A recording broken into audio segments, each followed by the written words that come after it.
See Radio Leicester, 5 to 8 now then. Now, next this morning, we do know that Leicester's become increasingly welcoming to cyclists in recent years, in fact, isn't it? So much so that this weekend, the Cycling Embassy of Great Britain is heading to the city, and Joe's all shot out of the studio onto Jubilee Square to find out more. Yes, Jim, it's only when you actually stand and take a look around you in Leicester City Centre and take notice of the number of cyclists who are out and about. I mean, there are dozens and dozens already in the couple of minutes since I sort of, shot out of the studio to come out here to Jubilee Square. We've seen at least a dozen cyclists making their way to work or to college just to make the most of the quieter morning. So it's a very popular pastime here in Leicester, certainly. Elizabeth Barner from the Leicester Cycling Campaign Group has cycled in to see us. Good morning, Elizabeth. Good morning. Now, there's a big event this weekend that's the Cycling Embassy of Great Britain. That sounds very grand, but just describe what's going on. Doesn't it? They are a lovely group of people, national set of volunteers with real expertise in cycling infrastructure.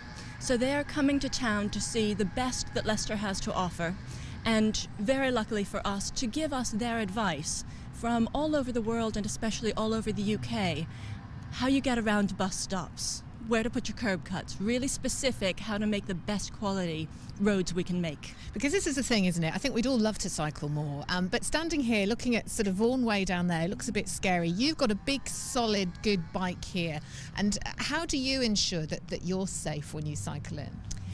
The real truth of the matter is when I'm on the roads is to be out far enough where I can be seen. And there's a real conflict with drivers at that stage. They won't hit me, and they are greatly relieved about that.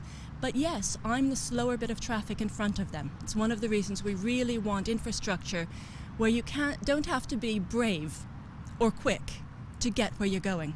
Well, that suits me because I am neither brave nor quick on the roads. And Jubilee Square is great. There are lots of places that you can cycle that are off the roads. As a cyclist in Leicester, how do you find the city at the moment in terms of safety and ease of cycling around? It is actually, compared to other cities in the country, very good. And it has such a great forward vision of improvement. I can't begin to tell you what a difference that Newark Street has made. I've just come in from St. Nicholas Circle. It's fantastic. We're getting there.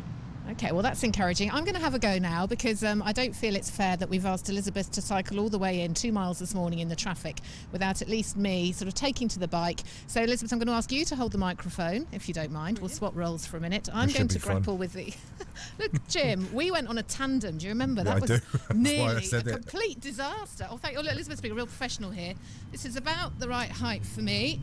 I'm going to cycle off into the sunset. Yeah. I'm going to be told off here because I'm not on a road. I haven't got a helmet on. I'm only going a little poodle. Here I go. She's off. All right, well, listen, there's Jo off round Jubilee Square on her bike, as it were. And our thanks to Elizabeth Barner from the Leicester Cycling Campaign Group. We'll have more on the visit of the Cycling Embassy of Great Britain to Leicester over the course of the weekend. And we'll reveal some of their conclusions and their advice as and when we hear about it. But in the meantime, it's good to have you